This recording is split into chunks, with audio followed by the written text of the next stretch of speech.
So, good morning, everybody, and very good morning to all online students also. And first of all, congratulations to all of you on clearing CA Foundation examination. हो सकता है कि CA foundation की faculties या कोई और आपको बोले कि अरे फाउंडेशन एग्जाम थी, कौन सा तीर मार दिया, पास कर लिया। तो ऐसे छोटी मोटी एग्जाम थी। But I don't think so. Foundation exam भी उतनी इंपॉर्टेंट है, उतनी ही टफ है जितनी इंटरमीडिएट है, जितनी फाइनल है। तो अच्छा सर, मतलब जो फाउंडेशन का लेवल था वही इंटर का है ना? वो 3 टाइम्स ज्यादा है। बट तब आप भी तो थोड़े कम मैच्योर, थोड़े छोटे थे। तो कंसिडरिंग दैट आपने एक बड़ा अच्छा काम करा कि आपने एक एग्जामिनेशन पास कर ली, और आई एम श्योर इससे आपको एक कॉन्फिडेंस मिलेगा कि you are now eligible to face ICI। आप उनका सामना कर सकते हो। इंटरमीडिएट में थोड़ा टाइम भी ज़्यादा मिलेगा और कोर्स लगभग 3 टाइम्स है जो आपने फाउंडेशन में पढ़ा था उसके कंपैरिजन में। आप पूछो पहले, do you want to ask something about CA intermediate? Do you want to ask something about the subject I am going to teach you? मैं सर बताया नहीं यार, तू आ गया, बैठ गया, तूने बताया नहीं, तू है कौन? अरे मैं, yes, I am Tarun Mahajan, I am a chartered accountant and I'll be taking, मेरे बारे में ज़्यादा इन्फॉर्मेशन अगर आपको चाहिए कि यार ये है कौन, थोड़ा इसके बारे में पता करें, तो मेरा एक बहुत अच्छा दोस्त है, उसको आप जानते हैं, उसका नाम है गूगल। आप उधर तरुण महाजन सर्च करिए तो मैं आपको वहाँ फेसबुक पे, इंस्टाग्राम पे, टेलीग्राम पे, मेरी अपनी वेबसाइट पे tarunmahajan.in पर, और लिंक्डइन पे, और जितनी भी जमाने भर की यूट्यूब पे सारी लिंक सामने आ जाएगी, और उनको देख के आप मेरे बारे में ओपिनियन फॉर्म कर सकते हैं कि यार ये कौन इंसान है। हाँ, पर मैं क्या पढ़ाऊंगा वो डेफिनेटली मैं आपको बता देता हूं। और 1 मिनट, ऑनलाइन स्टूडेंट्स, ओके, आप सब मुझे अच्छे से देख पा रहे हैं, सुन पा रहे हैं? I hope everything is clear. Okay, nice. तो मैं आपको यहां पर 2 सब्जेक्ट्स पढ़ाने वाला हूं, एक फर्स्ट ग्रुप में और एक सेकंड ग्रुप में। और फर्स्ट ग्रुप में जो आपका पेपर है corporate and other laws, 100 marks का एक पेपर है, जिसमें से 60 मार्क्स डेडिकेटेडली दिए गए हैं द कंपनीज एक्ट 2013 को।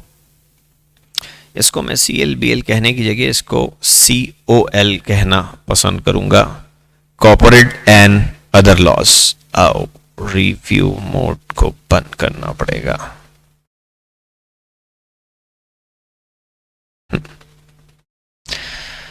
तो कॉर्पोरेट एंड अदर लॉज नाम का 100 मार्क्स का एक पेपर है, पेपर नंबर 2, ग्रुप नंबर 1। इसमें से 60 मार्क्स रखे गए हैं द कंपनीज एक्ट 2013 को लेकर के, और 40 मार्क्स में 4 चैप्टर रखे गए हैं।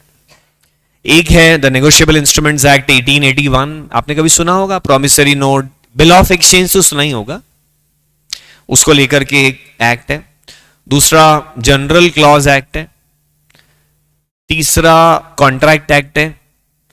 और चौथा एक चैप्टर है जिसका नाम है interpretation of statutes. Interpretation of statutes. In 4 chapter में से भी एक चैप्टर में आपको पढ़ाऊंगा the negotiable instruments act 1881, right. तो ऐसे मतलब वो 4 चैप्टर हैं, 40 मार्क्स हैं, तो ऑन एन एवरेज 10-12 मार्क्स का नेगोशिएबल पूछते हैं। 60 मार्क्स का कंपनी लॉ मैं आपको पूरा पढ़ाऊंगा, 10 मार्क्स का नेगोशिएबल मैं आपको पढ़ाऊंगा। टोटल 70 मार्क्स इस पेपर में से मैं आपको पढ़ाऊंगा। रिमेनिंग 30 मार्क्स असीम सर आपको पढ़ाएंगे। फिर सेकंड ग्रुप में एक पेपर है, पेपर नंबर 8, पूरे सिलेबस का सबसे आखिरी पेपर है वो, जिसमें फाइनेंशियल मैनेजमेंट एंड इकोनॉमिक्स को कंबाइन किया गया है। वहाँ अगेन 60 मार्क्स का फाइनेंशियल मैनेजमेंट है which I will be teaching you, और 40 मार्क्स का इकोनॉमिक्स है, वो दीपक सर आपको पढ़ाएंगे। फाइनेंशियल मैनेजमेंट सब्जेक्ट तो सीए इंटर में भी काम आता है। सीए फाइनल में इसके 2 पेपर्स हैं, एक ऑप्शनल एक कंपलसरी। और चार्टर्ड अकाउंटेंट बन जाओगे, उसके बाद आप कुछ भी करो, जॉब करो, प्रैक्टिस करो, बिजनेस करो, लेकिन फाइनेंस एक ऐसी चीज है जो हमेशा काम में आती। Company law sorry, company law एक ऐसा सब्जेक्ट है जो ठीक है इंटर में भी है, फाइनल में भी है, लेकिन उसके बाद आपको कितना काम आता है ये इस बात पर डिपेंड करता है कि आप कौन सा area of practice actually choose करते हैं। कंपनी लॉ को यूजुअली चार्टर्ड अकाउंटेंट्स अपना एरिया ऑफ प्रैक्टिस चूज नहीं करते हैं, क्योंकि उसके लिए कंपनी सेक्रेटरीज ऑलरेडी मार्केट में हैं जो सिर्फ और सिर्फ डिटेल में लॉ ही पढ़ते हैं, उनका कोर एरिया ही लॉ होता है। तो यूजुअली हम उनसे क्यों कॉम्पीट करें। तो कंपनी लॉ रियल लाइफ के एंगल से देखा जाए तो एक बहुत ज्यादा इंपॉर्टेंट सब्जेक्ट नहीं है।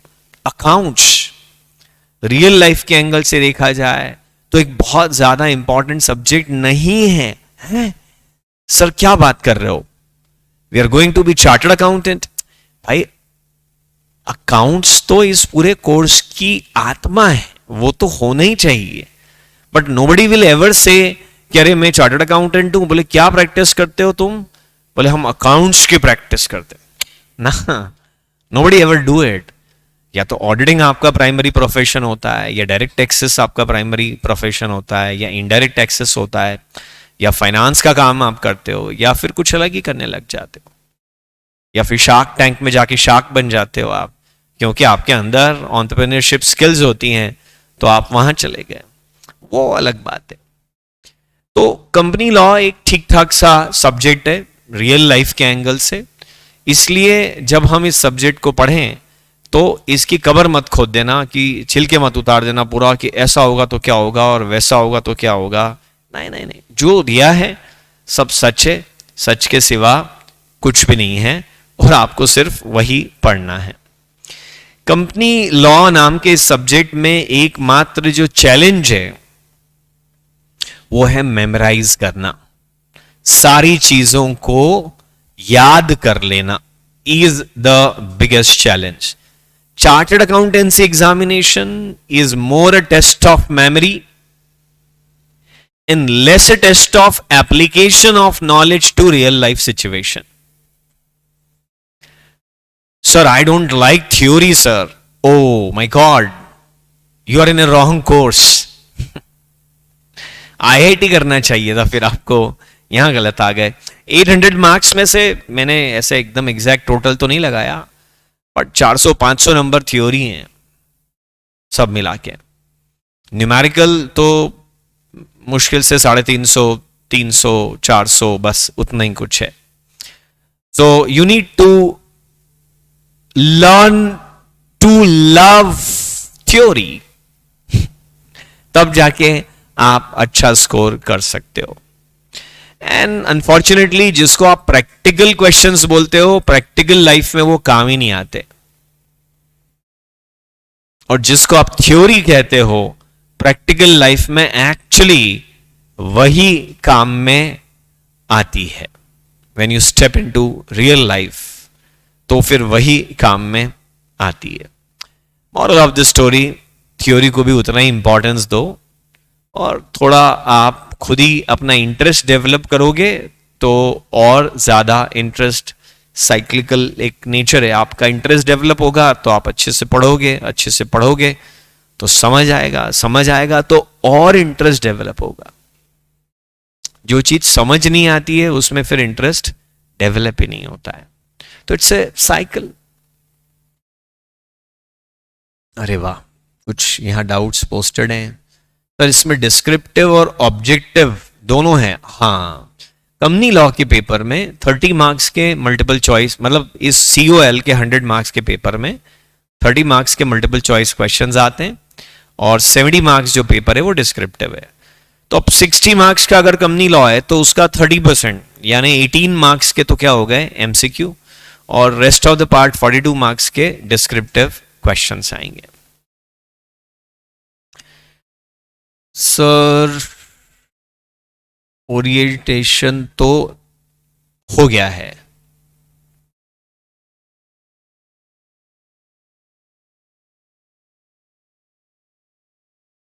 हाँ हाँ, अच्छा थोड़ा ओरिएंटेशन भी दे दूं मैं इनको. Okay, I will do this. Nahta sir ने आपको कुछ बता दिया about the academy, about the teachers? नहीं? तो चलो मैं बता देता हूं आपको. So we are Nahta professional academy. Welcome to Nahta professional academy. और ये एक ऐसा इंस्टीट्यूशन है, ऐसा एजुकेशनल इंस्टीट्यूशन है जो पैशनेट लोगों का एक ग्रुप है. क्योंकि आज शायद कुछ लोगों को लगता होगा कि मैं टीचिंग को अपना करियर बना सकता हूँ, बड़ा मजा है सर, इतने सारे बच्चे आते हैं. आप में से कई लोगों का कैलकुलेशन भी चालू हो जाता होगा, 50,000 मैं दे रहा हूँ, इतने हैं मल्टीप्लाई बाय इतने. अरे सर करोड़ों में खेल रहे हो आप तो, हैं? अभी तो बैचेस का स्ट्रेंथ कोविड की वजह से कम है, नहीं तो बच्चा देखता है उसको ऐसा लगता है बहुत पैसा है, मजे मार रहे हैं यार ये लोग. नाटा sir started it and we joined it at that point of time when it was not a profession, it was a passion. मुट्ठी भर बच्चे होते थे लेकिन हम लोग पढ़ाने को लेकर के पैशनेट थे. नाटा सर पढ़ाने को लेकर के पैशनेट थे. हम लोग बाद में ज्वाइन करते गए, हम भी बड़े पैशनेट थे, मजा आता था पढ़ाने में, इसलिए हम लोगों ने पढ़ाना शुरू किया. और कई साल हो गए पढ़ाते हुए, मुझे ही काफ़ी साल हो गए, मैं काउंटिंग करता नहीं हूँ, 22-23 ईयर्स तो मुझे हो गए पढ़ाते हुए. नाटा सर के और भी ज़्यादा हैं आज. तो it's like we started it as a passion. Even after becoming chartered accountant we were teaching. लेकिन समय के साथ ये बहुत बड़ा प्रोफेशन बन गया. बहुत सारे बच्चे सीए करने लग गए, बहुत सारे कोचिंग इंस्टीट्यूट में आने लग गए. ठीक है, वो एक कमर्शियल एंगल है, that's a different thing.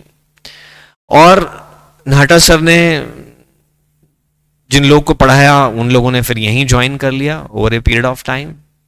Asim sir उनसे पढ़े हैं, मैं पढ़ा हूँ, दीपक सर पढ़े हैं, निखिल सर पढ़े हैं, सागर सर पढ़े हैं. जितने भी लोग आपको पढ़ाएंगे वो सब नाटा सर से पढ़े हुए.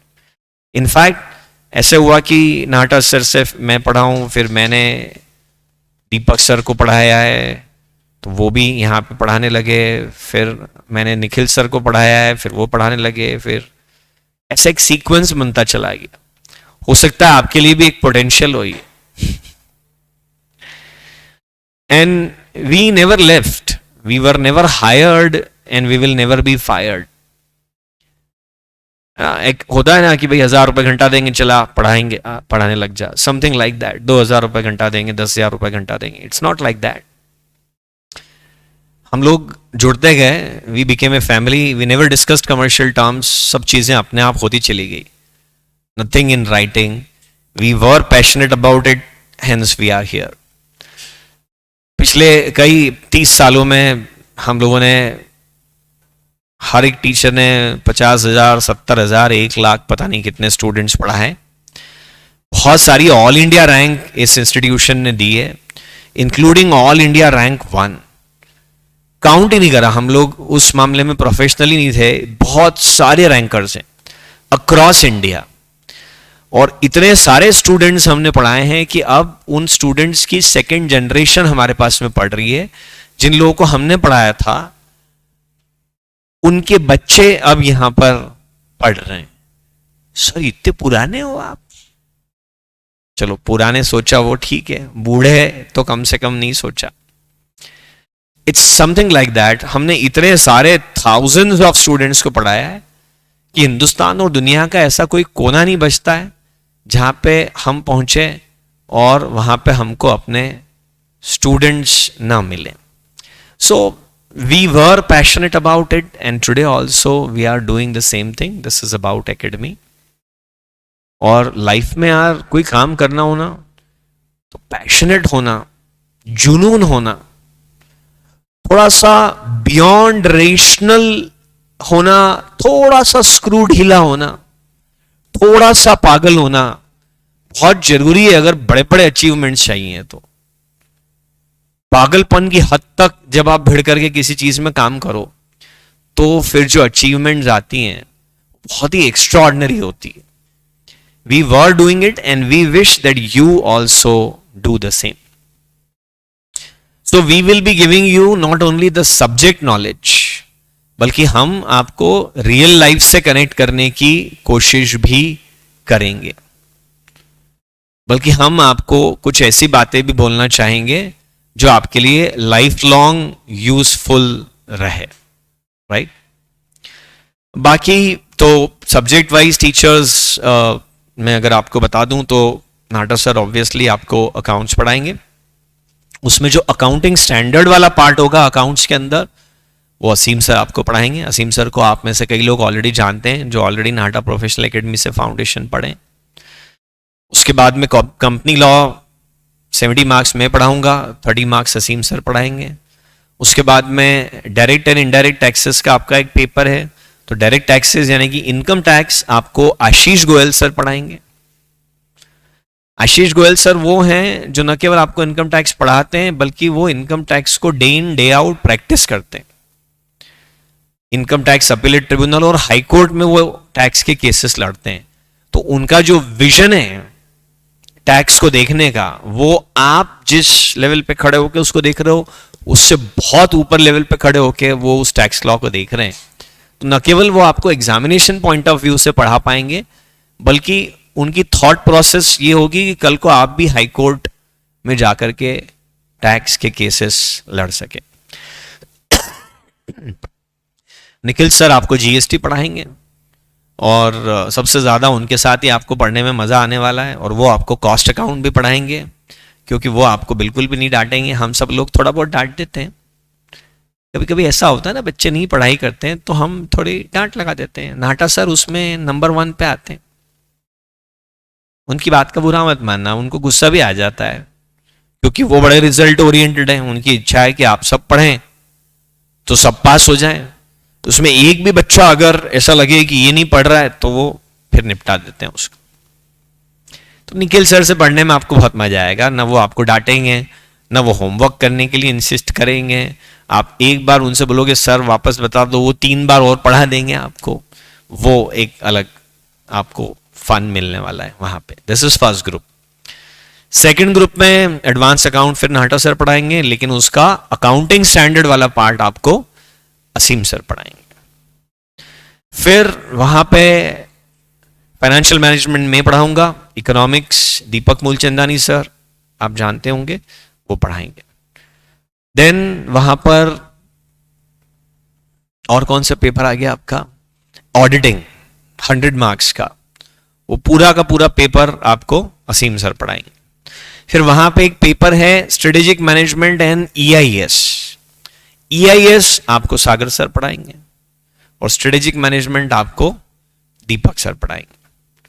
सागर सर से पढ़ के भी आपको बड़ा मजा आएगा, है ना। वो भी बस ऐसे ही है, पूरे टाइम आपके साथ मस्ती करते रहेंगे और वो सब्जेक्ट भी ऐसा ही है, उसको ज्यादा गंभीरता से लिया भी नहीं जा सकता। ईआईएस को कहते हैं मॉड्यूल की लैंग्वेज ही याद करनी पड़ती है और वही लिखनी पड़ती, only in that EIS paper, right. Sir तो ये कोर्स कब खत्म होगा, इट विल टेक टाइम। हमारा क्या है, हम तो आप जब बोलो, आप डेट बोलो, हम खत्म कर देंगे। सर 1 महीने में कर दो बोतरू खत्म, हाँ कर देंगे। 24 घंटे पढ़ाएंगे हम आपको ना, क्योंकि हम तो पढ़ाने वाले बहुत सारे हैं, हम तो आते जाएंगे पढ़ाते जाएंगे। बट सवाल ये है कि क्या आप एब्जॉर्ब कर पाएंगे।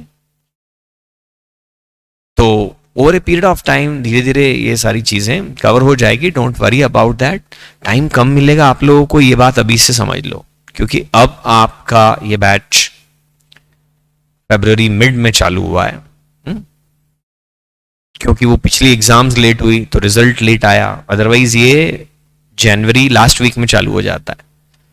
तो अराउंड 20 दिन लेट चालू हुआ है बैच, क्योंकि रिजल्ट अब आया तो आप अब आए।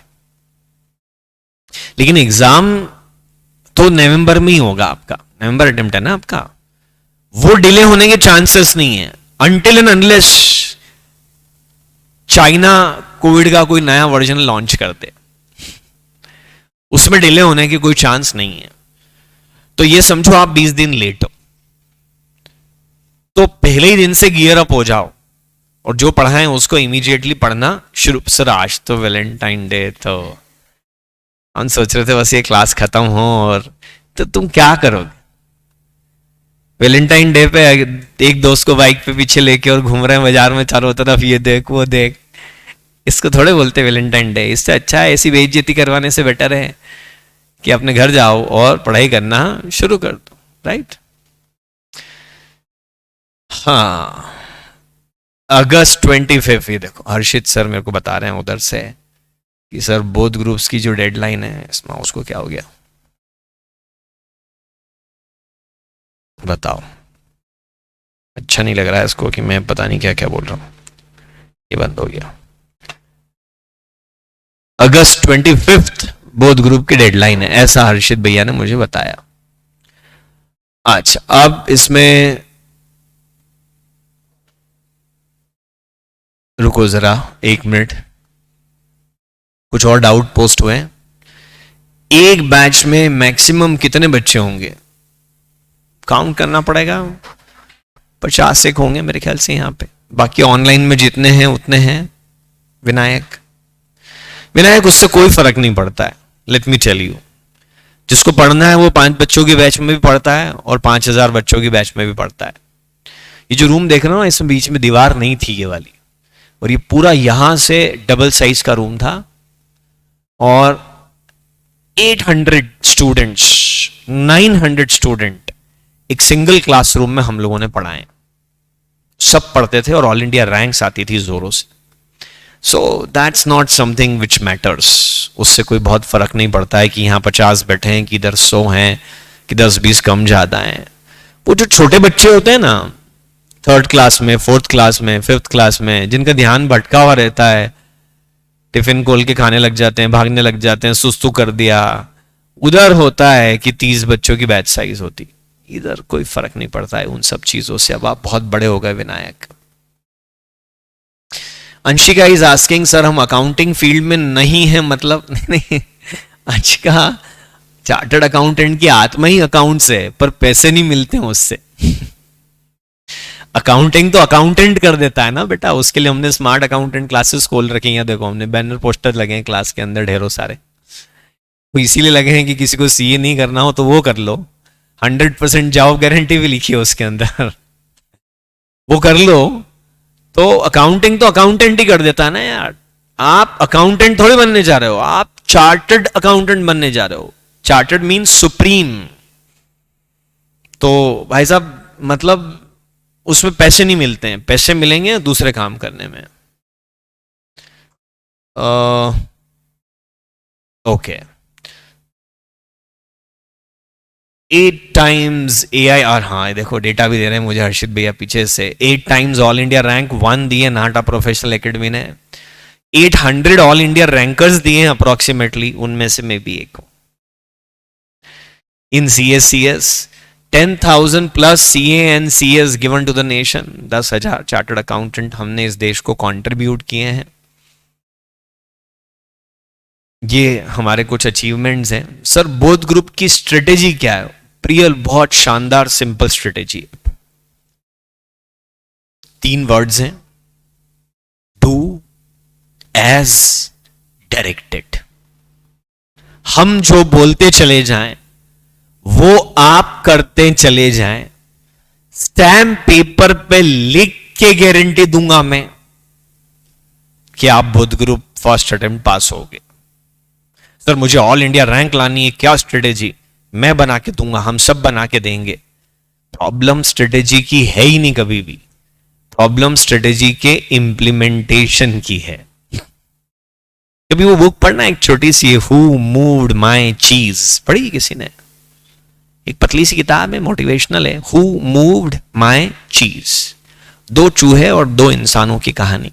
क्रक्स उसका ये है कि 2 इंसान भूखे मर रहे होते हैं, 2 चूहे भूखे मर रहे होते हैं, उनको खाने की तलाश होती है, और 2 इंसान बैठे बैठे इतनी प्लानिंग करते हैं, इतनी प्लानिंग करते हैं कि वहीं भूख से मर जाते हैं।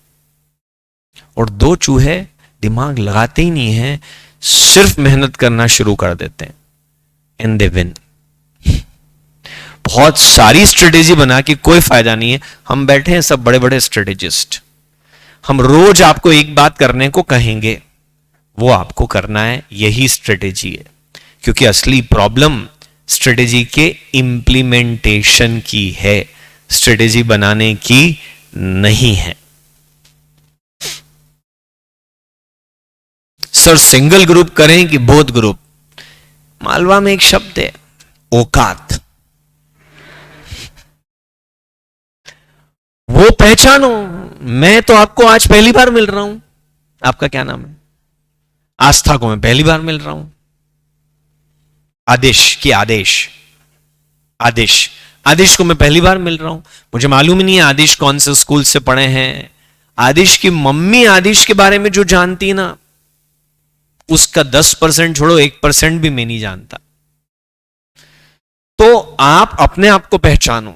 वैसे भी अभी तो एक आध महीना 15 दिन तो सिंगल ग्रुप की क्लास ही चलेगी, मतलब फर्स्ट ग्रुप की फोकस करेंगे। उतने दिन में अपनी हैसियत पहचान लेना। अगर आप में घर पे आपके फेविकॉल हो और आप उसको कुर्सी पर लगा सकते हो और फिर उस पर बैठ सकते हो चिपक के, तो आप बोथ ग्रुप के लिए एंटाइटल्ड है। सर मेरा आईक्यू लेवल लो है, you are entitled for both group. Sir मैं फाउंडेशन 3 अटेम्प्ट में पास हुआ, you are entitled for both group.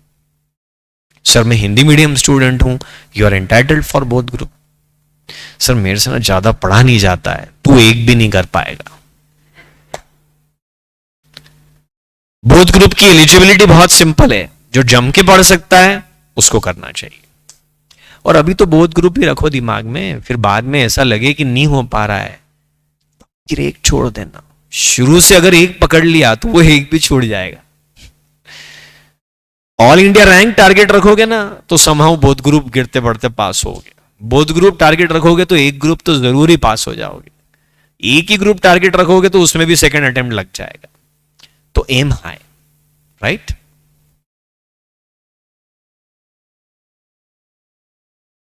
25 अगस्त तक हम कोर्स खत्म कर देंगे, ये हमारा उद्देश्य है। बोथ ग्रुप्स, ऐसा मुझे हर्षित भैया ने बताया। उसमें आपका सहयोग बहुत लगेगा, क्योंकि शुरू शुरू में तो हम क्या करेंगे कि आपको संडे छुट्टी देंगे। आप लोग कितने प्यारे लोग हैं, बहुत ही अच्छे भले लोग हैं, टेस्ट भी नहीं लेंगे, परेशान भी नहीं करेंगे। जैसे ही मोमेंटम गेन कर लेंगे फिर कैलेंडर में Sunday Monday Tuesday Holi Diwali सब खत्म। फिर चलेगी सिर्फ और सिर्फ पढ़ाई, राइट? तो उसमें आपको भी कोऑपरेट करना पड़ेगा, तो जाके अच्छे टाइम पे हम सिलेबस खत्म करेंगे सो दैट आपको रिवीजन का टाइम मिले।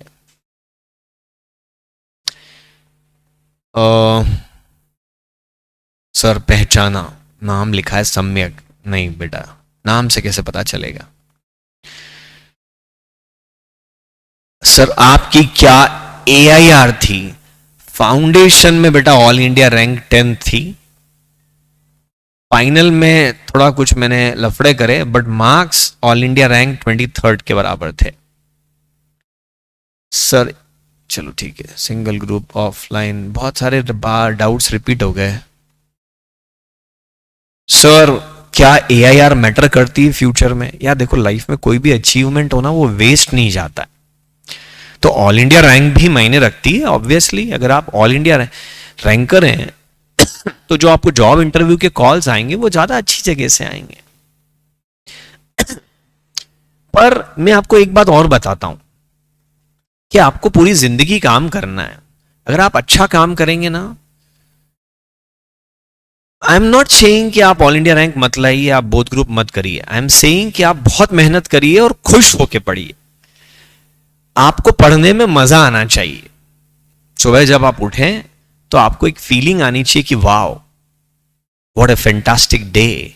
मुझे पैसे कमाने नहीं जाना है, मुझे खाना नहीं बनाना है, मुझे घर नहीं संभालना है, और मुझे सिर्फ एक काम करना है पूरे दिन, पढ़ाई। वाओ, थैंक गॉड कि अपॉर्चुनिटी मेरे पास, और मैं पढ़ूंगा, मतलब मैं कुछ नया सीखूंगा। एंड बिलीव मी, कुछ नया सीखने का दुनिया में फन ही अलग है।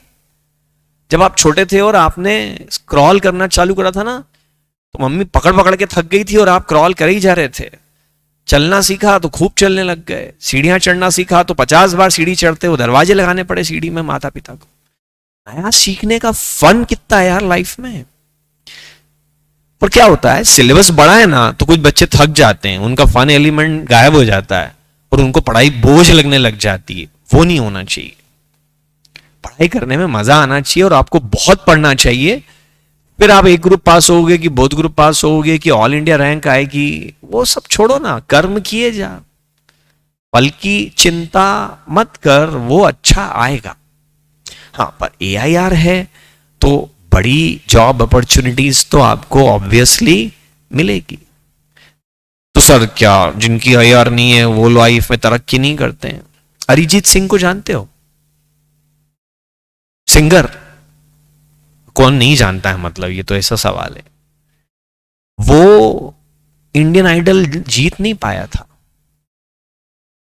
But he is the top singer of the country today. Abhijeet Sawant नाम सुना है? इंडियन आइडल के फर्स्ट सीजन का विनर। वो गायब है, बाजार में आ ही नहीं पाया। ऑल इंडिया रैंक 1 आना लाइफ में सक्सेसफुल होने की गारंटी नहीं है, और ऑल इंडिया रैंक 1 आना फेल्यूर होने की भी गारंटी नहीं है।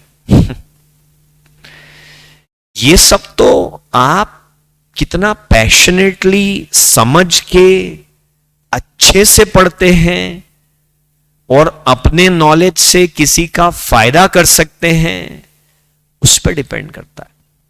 Life is not a race. पढ़ते रहो, अच्छा करते रहो, अप्स एंड डाउन्स आते रहेंगे, पर सक्सेस मिलती रहेगी।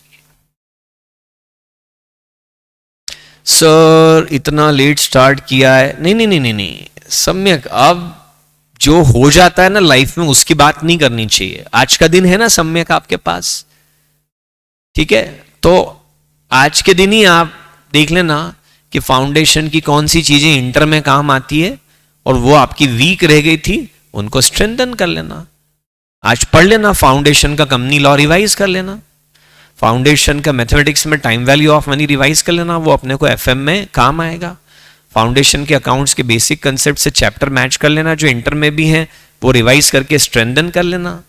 सम्यक यस्टरडे की बात करने वाले सक्सेसफुल नहीं होते बेटा, आज की बात करो आप। तो कॉलेज एग्जाम आएगी तो दे देना, 3 घंटे का पेपर होगा तो 2 घंटे की छुट्टी दे देंगे आपको।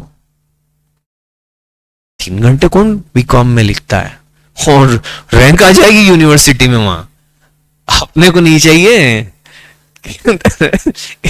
बीकॉम में जिनकी रैंक आती है ना, CA में वो फेल हो जाते हैं फिर, क्योंकि उन्होंने फोकस उधर डाल दिया ना यार, इधर पढ़ने की जरूरत है। और बहुत सारे सवाल आ गए। विनायक आपका क्वेश्चन आंसर कर दिया बेटा, फिर क्यों बार बार पोस्ट कर रहे हो? Class timing of both groups, जब बोथ ग्रुप की कोचिंग चलेगी, जब पीक पे हम अपने पहुंच जाएंगे, तब तो वही सुबह 8 से शाम को 6 टाइप से क्लास चलती है। बीच में लंच ब्रेक मिलते हैं, टी ब्रेक मिलते हैं, वो सब अपनी जगह पे चलते हैं, बट 8 से 5, 8 से 6 टाइप से क्लास चलती है। फिर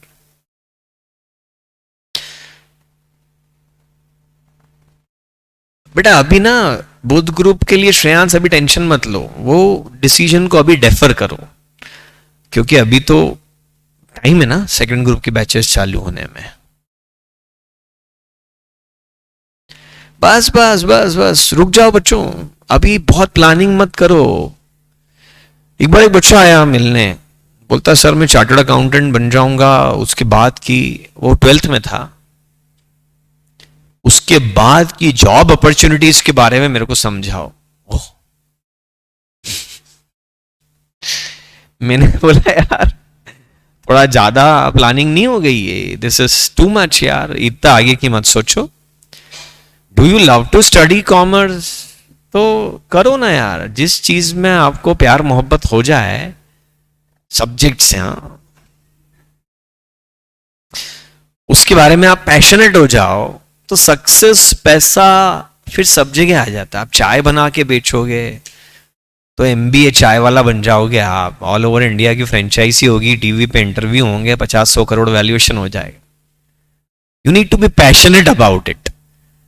sir what I am doing is not important, am I passionate and am I hard working and am I ready to die for this? तो फिर सब जगह सक्सेस आएगी। इसलिए इतनी प्लानिंग मत करो, मैं ये करूंगा वो करूंगा, इतने घंटे पढ़ूंगा, इतने घंटे क्लास होगी, इतने बच्चे होंगे, इतने सब्जेक्ट होंगे। एक बात ध्यान रख लो, बहुत पढ़ना है, दैट्स इट। और अब शादियां आ जाएंगी बहुत सारी, मार्च के अभी चालू ही हो गई है, फरवरी, मार्च, अप्रैल, मई, जून, कजिन की शादी, सेकंड कजिन की शादी, थर्ड कजिन की शादी। इतने लोगों की शादियों में जाओगे तुम्हारी नहीं हो पाएगी। शादियों में जा जाके टाइम वेस्ट हो जाएगा। तो सीए नहीं बनोगे तो फिर कैसे होगी शादी? प्रॉब्लम है। फोकस सब छोड़ दो, शादी पार्टी ये वो, हफ्ते में एक आध बार थोड़ा बहुत एंटरटेनमेंट इज ओके, बाकी पढ़ाई बहुत सारी प्लानिंग करनी नहीं चाहिए, सीधे इंप्लीमेंटेशन करना शुरू करना चाहिए। हॉस्टल में 1 सीटर लेंगे 2 सीटर, अब बताओ। वो बेटा सब इंडिविजुअल पर डिपेंड करता है। When I was a student तो मुझे किसी के साथ पढ़ना पसंद ही नहीं था, तो मैं ज्यादा पैसे खर्च करके किराए पे सिंगल रूम लेकर के रहता था। मुझे 2 लोग 3 लोग हों वो नहीं समझ में आता था। But on the other hand there are some people जिनको ग्रुप स्टडीज में ही जमता है। अकेले तो नींद आ जाती, इच्छा ही नहीं होती, मोबाइल डिस्ट्रैक्ट करता है, ब्ला ब्ला। वो आपकी अपनी इंडिविजुअलिटी है बेटा। हाँ, अगर आप ऑफलाइन बैच ज्वाइन करना चाहते हैं निहार, तो यू रजिस्टर फॉर ऑफलाइन, और फिर जब आपको कन्वीनियंट हो तब आप शिफ्ट हो सकते हैं, राइट। इनफैक्ट जो इंदौर के बच्चे हैं उनको तो मैं बोलूंगा, या आसपास के शहरों के, दे शुड बी ऑफलाइन। और बाकी जिनको ऑनलाइन में कन्वीनियंस है, sir which one is better अभी आप पूछोगे, ऑनलाइन और offline? That's up to you ना यार, आप किस तरह के लर्नर हो। सर मेरे को डिसिप्लिन कोई फोर्स करे ना तो ही मेरे से पढ़ाई होती है। घर में तो मैं पहले सीधा बैठूंगा शुरू में, फिर ऐसे होऊंगा, फिर ऐसा होऊंगा, फिर सो जाऊंगा, तो फिर तुम इधर आ जाओ। घर में मम्मी तुमको ऐसा बना बना के खिलाएगी, दाल बाटी और पता नहीं क्या क्या भारी चीजें, तुम सो जाओगे, फिर इधर आ जाओ। यू डिसाइड कि what type of person you are. आपको फोर्स डिसिप्लिन चाहिए, आसपास लोग चाहिए, तो फिर ऑफलाइन से बेटर कुछ भी नहीं है। आप सेल्फ स्टडी भी कर सकते हो, इतनी ताकत है अकेले कमरे में बैठ के, तो online is very good, fees भी कम लगती है उसमें।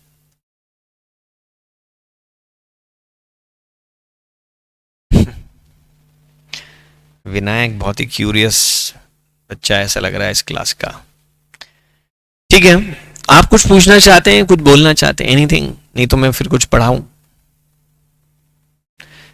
ऑफलाइन में कितने लोग हैं, ये सवाल बार बार पूछ के कोई फायदा नहीं बेटा। मैंने काउंट नहीं करे, 40-50 बच्चे होंगे, और 100-200 भी हो तो क्या फर्क पड़ जाएगा, तुम आ जाओ ना।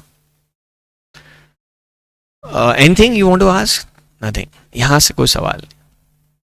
अब देख लो, सबसे ज्यादा सवाल ही ऑनलाइन वाले पूछ रहे हैं। सो ऑनलाइन में डिसएडवांटेज तो नहीं है। छोड़ो ना बेटा, number of attempt, AIR, company में जॉब, छोड़ो सब। आप तो ये देखो। अब इसको बताओ, चित्रेश बोल रहा है स्क्रीन क्लियर नहीं, तो बेटा मैंने स्क्रीन पे अभी बहुत छोटे फॉन्ट में रखा है रे। अब दिख रही चित्रेश? ये तो यार इस क्लास में मजा तो बहुत आने वाला है मेरे को। प्यारे प्यारे बच्चे हैं, मतलब देखो कितने अच्छे अच्छे सवाल हैं इनके। ठीक है, तो थोड़ा पढ़ना शुरू करते हैं। हमने इधर उधर की आपके सब सवालों के जवाब देख लिए। The companies act 2013। इतना खुश होना चाहिए आपको पढ़ते समय कि ये कम ऑन, यस मैं कंपनीज एक्ट पढ़ूंगा। सर पढ़ाई करने में किसी को इतना मजा थोड़ी आता है, आना चाहिए ना। वही ऐसा कुछ करो कि आपको इतना मजा आने लगे।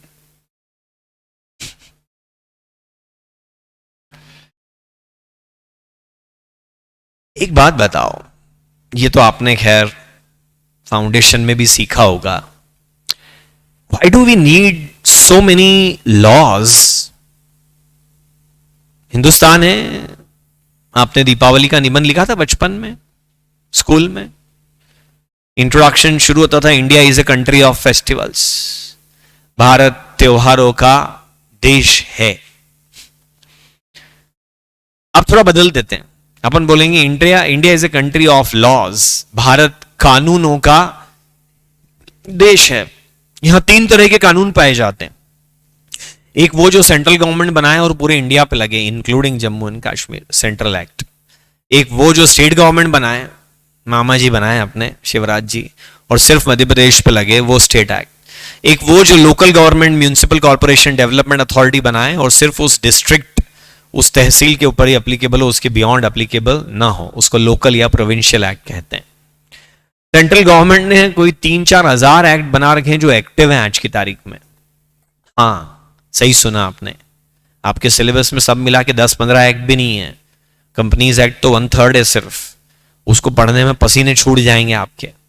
सेंट्रल गवर्नमेंट ने 3000 से ज्यादा एक्ट बना रखे हैं जो आज की तारीख में एप्लीकेबल है। सारी स्टेट गवर्नमेंट के अलग अलग एक्ट का टोटल लगाने जाओगे तो 30-40 हजार से ज्यादा एक्ट है। लोकल लेवल का मालूम ही नहीं है कितने हैं। इतने कानून है अपने देश में, क्यों क्यों चाहिए? हटाओ सब अपना अपना काम करो शांति से, और क्या है, क्यों चाहिए? बात गलत जवाब हमेशा एक्सेप्टेबल है। No answer is not acceptable. Come on, think about it. बताओ चित्रेश, सम्यक, अंशिका, टू रन कंट्री। अच्छा ठीक है, गुड। और बोलो। आप लोगों को इधर बोलने में शर्म आ रही तो आप भी लॉग इन होके वहां पोस्ट कर दो। डरो मत यार, treat me like your friend, मुझे कोई आपत्ति नहीं है। समझ लो इस बात को आप, कि आप मुझे अपना दोस्त मान सकते हैं। आप किसी दिन घूमते हुए यहां आ जाए, मेरे गले में हाथ डाले, और तरुण क्या रे लेट आया तू आज? I am cool, I don't have any problem, मुझे कोई आपत्ति। अब क्लास में बैठ के टिफिन खाएं, पीछे वाली बेंच पे जाके सो जाएं, आई डोंट केयर, मुझे कोई दिक्कत नहीं है। बस पढ़ाई करना, पढ़ाई नहीं करने वालों से दिक्कत होती मुझे। होमवर्क नहीं कर रहे हैं, टेस्ट नहीं दे रहे हैं, क्लास में दूसरों को डिस्टर्ब कर रहे हैं, क्लास में मेरा ध्यान भटकाने की कोशिश कर रहे हैं उसमें आप समस्या में आ जाओगे, फिर आप मेरी फायरिंग रेंज के अंदर आ जाओगे। अदरवाइज तो हम दोस्त हैं आपस में, आप मुझे नाम से भी बुलाओ तो भी कोई दिक्कत नहीं मुझे। कंट्री का proper management, different people have different opinion that create contradiction. वाह, Atishay, very nice. To guide every company in a proper way, to maintain discipline in the country, dispute नहीं होंगे, to maintain fair practice, all answers are absolutely right. एक कहावत है, हाँ, मालवी कहावत है, शायद ही सुनी होगी आपने। हिंदी तो ऐसे ही कमजोर है आप लोगों की, 87 बोल दो तो बगले झांकने लग जाते हो। क्या था 79, तो आपको अस्थमा का अटैक किया जाए उतनी देर में। तो एक हिंदी कहावत है, बर्तन हैं तो बजेंगे। कभी घर में बर्तन वाली बाई बर्तन मांजे ना तो सुनना, आवाज आती है। बर्तन हैं तो बजेंगे, मतलब इंसान हैं तो लड़ेंगे, कोई भी कारण से लड़ेंगे वो। सॉरी, हिंदू मुसलमान के झगड़े बहुत हैं, इनमें से एक जाति अगर होती नहीं ना तो देश में शांति होती ना। मुसलमान में भी झगड़े होते हैं, पाकिस्तान में भी, वहां शिया और सुन्नी की लड़ाई होती, और केवल हिंदू होंगे तो सवर्ण और दलित लड़ेंगे। नहीं सर, सबको हटाओ, केवल जैन लोगों को रखो, वो अच्छे लोग हैं। मैं जैन हूं ना, इसलिए एग्जाम्पल देते, वो भी लड़ लेंगे, उसमें भी दिगंबर और श्वेतांबर होते हैं। सो केवल श्वेतांबर रखना चाहिए मैं। अरे उसमें छोटे साजना साथ और बड़े साथ वो लड़ लेंगे। सर उसमें भी यही वाले होने चाहिए, बाकी सबको मार डालो। आपके सिबलिंग से लड़ाई होती थी? हुई? ऑनलाइन वालों सिबलिंग मतलब सगे भाई बहन से लड़ते हो क्या? लड़े क्या कभी लाइफ में आज तक एक बार भी? नहीं। आज सुबह लड़के आए सर, कैसी बात कर रहे हो आप? है? इतने लेवल तक झगड़ा होता है, हस्बैंड वाइफ का होता है, बाप बेटे का होता है, भाई भाई का होता है, मार काट डालें इस हद तक झगड़ा होता है। तो ये लड़ना इंसान की फितरत है, इंसान नहीं, ये सारे मैमल्स की प्रॉब्लम है। कुत्ते तक अपनी टेरिटरी डिसाइड करके रखते हैं और दूसरा आता है तो भौंकने लग जाते हैं। It is somewhere in our software, हम लड़ते ही हैं, हमारी आदत है। तो यार अगर आप देखना, कभी ऑब्जर्व करना, आपकी कॉलोनी में कोई दूसरा कुत्ता आ जाए तो बाकी सब उसके ऊपर चिल्लाने लग जाते। तो कानून ही बना दो ना, टेरिटरी खींच के कानून बना दिया कि देख भाई, ये वाली टेरिटरी इंडिया कहलाती है, ये वाटर टेरिटरी, ये लैंड टेरिटरी, ये एयर टेरिटरी, ये इंडिया कहलाता है, इसके अंदर आना मत। तू अगर इंडिया में पैदा नहीं हुआ, सिटीजनशिप नहीं है तेरे पास, तो आना है तो पहले हमारा काउंसलेट वहां अमेरिका में बैठा है, उससे पूछना, हम वीजा देंगे तेरे को, तो तू आ सकता है। ऐसा नहीं तू बोट में बैठ के आ जाए और ताज पे गोलियां चलाने लग जाए, वो अलाउड नहीं है। अगर तू ऐसे आया तो तेरे को वार्निंग देके गोली मार के खत्म कर देंगे हम। कानून बना लो। कानून is a set of rules which everybody is suppose to follow. तो इससे पहली बात तो क्या होगा, डिस्प्यूट अवॉइड ही हो जाएंगे और डिसिप्लिन और शांति बनी रहेगी। अफगानिस्तान का विकास नहीं होगा, सीरिया का नहीं हो पाएगा, इराक का नहीं हो पाएगा, यमन का नहीं हो पाएगा, वेनेजुएला का नहीं हो पाएगा। आपस में लड़ रहे हैं, जो लड़ते हैं वो डेवलप नहीं हो पाते हैं, और जो शांति से रहते हैं, सब कुछ टॉलरेंस जिनके अंदर है, वो अपना फोकस प्रोग्रेस पे ला पाते हैं। इसलिए हमको क्या चाहिए, लॉ। पहले तो डिस्प्यूट होंगे ही नहीं, क्योंकि सब अपने अपने नियमों में बंधे रहेंगे, और फिर अगर डिस्प्यूट हो गए तो लॉ में यह भी लिखा होगा कि इसको रिजॉल्व कैसे किया जाए। Right, are you getting the point? इसलिए हमको लॉ चाहिए। तो सर फिर कंपनीज एक्ट क्यों चाहिए? ताकि कंपनीज को रेगुलेट करें। पता है, छोटा बिजनेस प्रोप्राइटरशिप में हो सकता है, थोड़ा और बड़ा करना है तो किसी को पार्टनर बना लो कि तू भी पैसे लगा दे। सर पर वो कम पड़ रहे पैसे मेरे को, मैंने बनाए पार्टनर, मैं जोमेटो हूं, पहले हम 2 लोगों ने मिलकर चालू करा था, फिर राउंड्स ऑफ फंडिंग हुए, हम 20, 25, 30 लोग इन्वेस्टर हो गए, फिर भी पैसे कम पड़ रहे हैं। हम पब्लिक इशू लेके आ गए, हमने हजारों लाखों लोगों से पैसे ले लिए, ऐसे समथिंग लाइक दैट। तो जाके बड़ा बिजनेस होगा। बड़ा बिजनेस करने के लिए बड़ा ग्रुप चाहिए, बड़ा ग्रुप होगा तो बड़े झगड़े होंगे। तो उस ग्रुप को नाम क्या दे दिया, कंपनी, और उसको रेगुलेट करने के लिए एक एक्ट बना दिया। बेटा अच्छा, एक तो इंसान की लड़ने की आदत, फिर एक हिंदी कहावत और सुनो। ऐसा कहते हैं कि झगड़े की 3 जड़, अगेन मालवी कहावत ही है वैसे तो वो, झगड़े के 3 कारण, जर, जोरू, जमीन। जर मतलब सोना, मतलब प्रॉपर्टी, वेल्थ, जायदाद। सब लड़ते हैं जायदाद के लिए तो आपस में। पैसे के लिए तो लोग 10 रुपए के लिए चाकू मार देते हैं सड़क पे। हाँ, पैसा झगड़े की जड़। जमीन, गांव में जितने कोर्ट कचहरी में केस चल रहे हैं 90% जमीन का डिस्प्यूट है। और बीच में एक नाम और था, जोरू, वाइफ, गर्लफ्रेंड, फीमेल, झगड़े का अगला कारण। नहीं, मतलब मैं सेक्सिस्ट कमेंट नहीं कर रहा हूं कोई, ये तो एक इंसान की फितरत है जो मैं आपको बता रहा हूं। पैसा जहां है ना, वहां लड़ाई पक्की है, बहुत जोर की लड़ाई होगी। वो कंपनियों के पास बहुत पैसा है। रिलायंस इंडस्ट्रीज लिमिटेड 17 लाख करोड़ रुपए की कंपनी, पहले तो 17 है, 17, उसके बाद लाख है, उसके बाद करोड़ है, मतलब 1-1 करोड़ रुपए देने निकले तो 17 लाख पीपल को दे सकते हैं। इतनी वेल्दी कंपनी है। ये तो पक्के लड़ मरेंगे सब आपस में। इनके लिए छोटा मोटा एक्ट नहीं बनाना पड़ेगा, इनके लिए प्रोविजन की बहुत डिटेलिंग करनी पड़ेगी, बहुत डिटेलिंग, एक एक बात बतानी पड़ेगी। जो बात नहीं बताई उस पर लड़ लेंगे ये। गली क्रिकेट के आप नियम बनाते थे ना, क्रिकेट में आपके अपने अलग ही रूल होते थे। 1 टिप 1 हैंड आउट, छत पे गेंद गई उद की तो आउट, आपके अलग ही रूल्स चलते थे। तो यहां इतनी डिटेलिंग करनी पड़ती है रूल्स की कि जरा सा कुछ आपने कम लिखा और वैसी सिचुएशन अराइज हो गई। भाई लॉ क्या है? लॉ बताता है कि ये करो और ऐसी सिचुएशन आए तो ये करो, सिचुएशन 1 बने तो ऐसे एक्ट करो, सिचुएशन 2 बने तो ऐसे एक्ट करो, सिचुएशन 3 बने तो ऐसे एक्ट करो, लाइक दैट। लॉ ने ऐसी 3000 सिचुएशन बता दी कि ऐसा ऐसा हो तो ऐसा ऐसा करना। पर ये दुनिया है, यहां इनके अलावा और सिचुएशन बन जाती। लॉ छोटा पड़ जाता है। कंपनीज एक्ट बनाया 458 सेक्शंस, अपने में सिर्फ 148 है सिलेबस में, तो 3 महीने लग जाएंगे।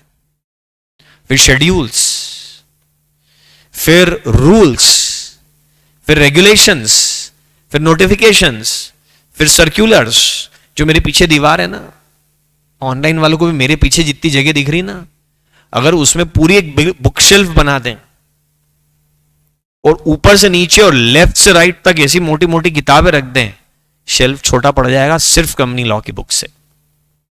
इतना कुछ लिखा, बोला, पढ़ा, सुना जा चुका है कंपनीज एक्ट के बारे में। अगर आप कंपनी लॉ के बड़े वाले लॉयर हैं, सुप्रीम कोर्ट केसेस लड़ रहे हैं, तो इतनी बड़ी रैक तो भर जाएगी आपकी।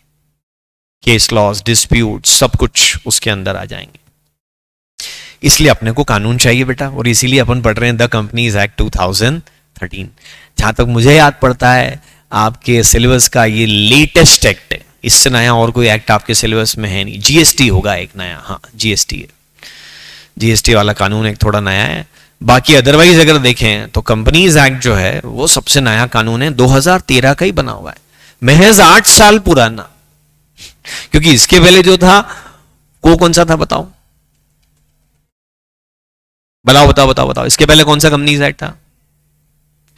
नहीं, कंपनीज एक्ट था एक, 2013 के पहले कंपनी बनती थी क्या? 2013 के पहले था एक, द कंपनीज एक्ट 1956। 2013 में आप कौन सी क्लास में थे? 4th 5th, है ना? जब आप 5th क्लास में थे, पोम्स याद कर रहे होंगे 5th क्लास में भी थोड़ी बहुत तो होंगी, तब सरकार ने एक एक्ट बना दिया था। आपको मालूम भी नहीं था आपकी जिंदगी में क्या संकट आ चुका। आपकी प्रॉब्लम ही अलग थी और टीचर इसने मेरी कॉपी छीन ली, आप अलग ही छोटी मोटी समस्याओं में उलझे हुए थे। यू वर नॉट नोइंग कि एक बहुत बड़ा प्रलय आ चुका है जिसका सामना आपको करना पड़ेगा। सरकार ने उस साल बना दिया the companies act 2013। Companies act ना बहुत वाइब्रेंट एक्ट नहीं माना जाता था कि भाई एक बार बन गया तो 50-100 साल तक चलता रहता है, लेकिन आजकल इतनी, ये कंपनीज एक्ट 2013 जब से बना है ना, तब से लगभग हर साल इसमें अमेंडमेंट आ रहे हैं और हर महीने नए सर्क्यूलर आ रहे हैं, बहुत चेंजेस आ रहे हैं इसके अंदर। काफी गवर्नमेंट ने इस एक्ट को डायनामिक बना दिया है, जैसी नई सिचुएशन आती है गवर्नमेंट उसके हिसाब से एक्ट को मॉडिफाई करती चली जाती है। तो बेटा ये एक बेसिक बात हुई। फिर एक थोड़ा अपन छोटे बच्चों जैसे पढ़ेंगे सर वर्ड कंपनी कहाँ से आया, तो इंग्लिश लैंग्वेज का ओरिजिन कहीं लैटिन से आता है, तो com is a Latin word, com means together, हम साथ साथ हैं। Penny, penny means bread. So in England there used to be group of businessmen जो अपना लंच साथ में करते थे और लंच करते करते बिजनेस डिस्कस करते थे।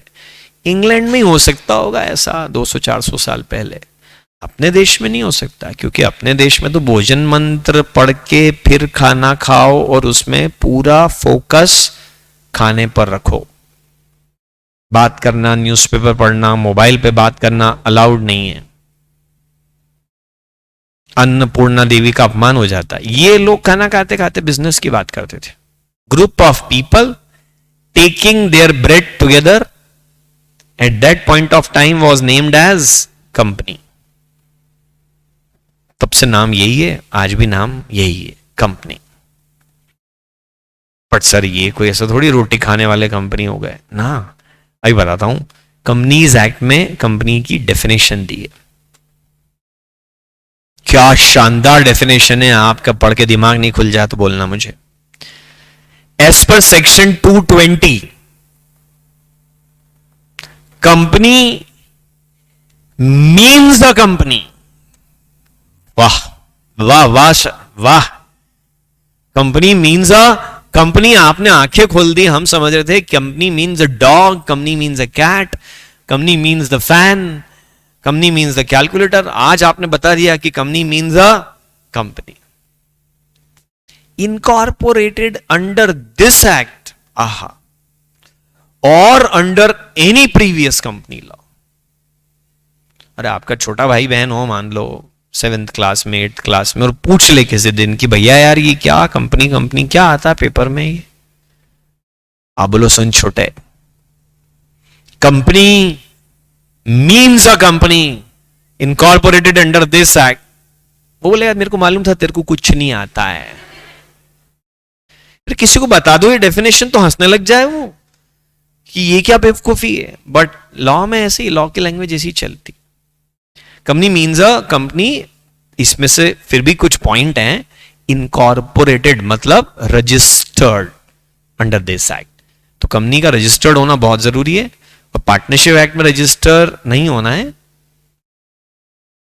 कोऑपरेटिव सोसाइटीज एक्ट में रजिस्टर्ड नहीं होना है, सोसाइटीज रजिस्ट्रेशन एक्ट में रजिस्टर्ड नहीं होना है, चैरिटेबल ट्रस्ट एक्ट में रजिस्टर नहीं होना है, शॉप एंड एस्टेब्लिशमेंट एक्ट में रजिस्टर नहीं होना है, गुमाश्ता कानून में रजिस्टर नहीं होना है। कहां रजिस्टर करने की बात कर रहे हैं? This act, the companies act 2013। Sir तो इसमें रजिस्टर्ड होने का मतलब क्या है? एक रजिस्टर बनाया सरकार ने जिसमें कंपनियों के नाम लिख लिए जाते हैं, और वो रजिस्टर जो संभालता है उसको कहते हैं रजिस्ट्रार ऑफ कंपनीज। शॉर्ट में क्या बोलते हैं? अब क्या है, बहुत बड़ा देश है यार, तो एक आरओसी रखते तो वर्कलोड बढ़ जाता। तो हर स्टेट में एक आरओसी, लगभग कहीं 2 है कहीं 1 भी है, हर स्टेट में एक आरओसी बैठा दिया। You want to get registered a company? Go to ROC, submit several documents. If he is happy with your documents, he'll note down the name of your company in his register. And once the name of your company is noted in his register, your company is registered. Hence, it is a company now because it is registered. But sir, what about we got registered the company in year 2010? At that time, this act was not existing. इसीलिए लिखा है और under any previous company law, क्योंकि इसके पहले the companies act 1956 था, उसके पहले द इंडियन कंपनीज एक्ट 1913 था, उसके पहले द इंडियन कंपनीज एक्ट 1882 था, उसके पहले द इंडियन कंपनीज एक्ट 1860 था, और उसके पहले भी कुछ थे। कंपनी तो अपने देश में अंग्रेजों के साथ ही आ गई थी ना, east India company 16th century में, तब से अपने देश में एक्ट चल रहे हैं। तो पुराने एक्ट में भी कंपनी रजिस्टर्ड है तो उसको भी क्या बोला जाएगा? कंपनी ही कहा जाएगा। ओ माय गॉड, टाइम अपना 10:15 तक का टाइम था। ठीक है, कल कंटिन्यू करते हैं। Alright, thank you. कैसे पढ़ना है इसको, लॉ को, मेरे साथ साथ मैं क्या रिसोर्सेज दूंगा, वो सब एक दिन में बता के क्या फायदा है, धीरे धीरे मैं आपको सब बताता जाऊंगा। ओके, मीनवाइल अगर कोई डाउट्स हैं तो यहां पोस्ट करिए चैट बॉक्स में, मुझे फेस टू फेस पूछिए, मेरा नंबर हर स्लाइड पे आपको दिख जाएगा, वहां भी पूछ सकते हैं। Thank you, bye bye.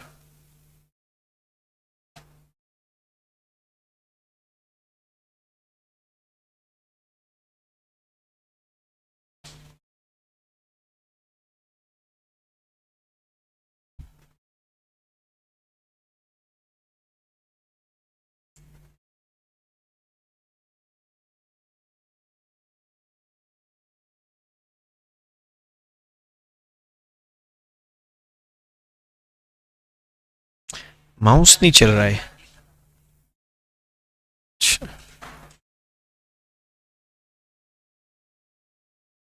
Recording बंद कर दीजिए।